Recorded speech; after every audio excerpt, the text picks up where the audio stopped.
you do mountain bike cross-country races, you need to love to suffer, because you suffer from the first minute to the last minute.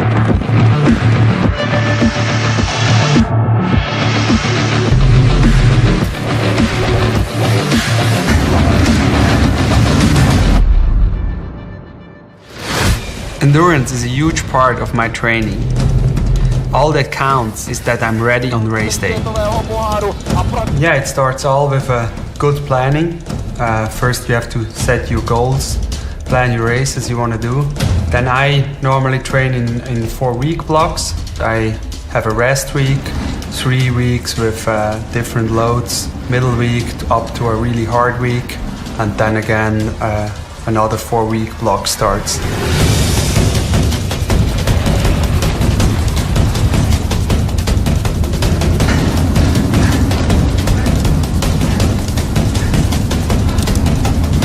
Nino these days does about 14 to 16 race days, maybe 10 of those days or then super important ones like World Cup races and national, international championships. There are always gaps in between where he can actually focus on training and get on a specific schedule. Yeah, here you see my Olympic year, 2016. Started training in November, some race training back home, a lot of Nordic skiing, then a really 3 hard weeks in South Africa with a lot of hours and a lot of intensities. And then as soon the races started, it's a bit less hours, but with a lot of intensities with the race and also in between. When I compare the endurance training of today and back in the 90s when I was racing, first of all, a big difference was that we did pretty much everything on the bike only. Also power stuff was all on the bike. We were cyclists, we were training on the bike.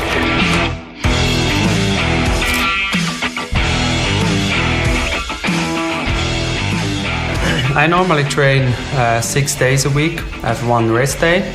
Then on the training days I train 2 sessions or sometimes also 3 sessions. Normally 2 to 3 runnings per week. The rest in summer is force training and the most time is cycling, road and mountain bike. I also train a lot of different sports, so I challenge my body always again on a new level, and that works pretty well for me. Well, I usually trained as much as possible. There was a certain plan to it, but still a very flexible one.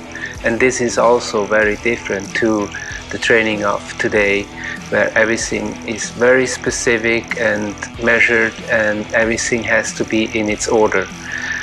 I was usually looking up in the air, and when the sun was out, I was usually doing a little bit more than I should, and when the weather was bad, I did a little bit less than I should.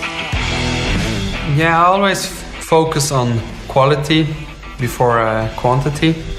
I train the whole year through maybe 950 to 1,000 hours. There are other athletes that train more, but I really focus on quality.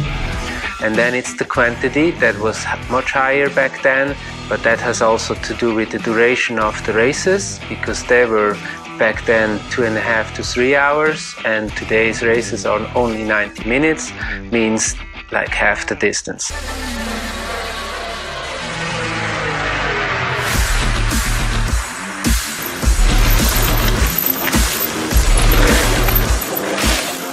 Over my whole training, about 75% of my training is endurance training, and 25% is really intensive training like intervals. Just before the races I do really intensive stuff, the anaerobic trainings, that's to get ready for the real intensive stuff in the races, and also to get me mentally ready, to get used to the suffering, and that's also quite important. But the goal of interval training is to stay as long as possible in exactly that target zone you are looking for. So if you do a VO2 max training, you want to be as long as possible in that zone. And if you train with a power meter, you can, right from the beginning, you can start in this zone. Your heart rate is maybe at the beginning a bit too low, but it gets higher and higher, and towards the end it's probably also up there. But with the power meter, you are much more precise, and you are from the beginning right in the right zone. In a mountain bike race, you never have a climb that goes longer than 2-3 minutes. So you have always just those short peaks, a short recovery of 20 or 30 seconds, and then it's again a short climb where you need to deliver really high performance, high power.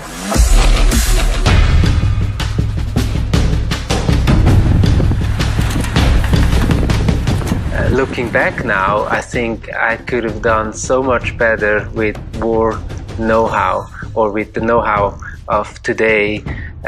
Things would have been so much more efficient. Yeah, all my training sessions are to perform better, to get faster, and to get used to this situation. And especially the interval trainings also teaches me mentally to sustain those uncomfortable situations.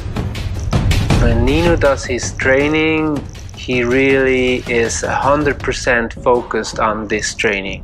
He knows exactly what he does, he knows exactly what's on his schedule, and he follows this schedule 100%. No matter if it's cold or hot, if it's rainy or sunny, he just does his thing.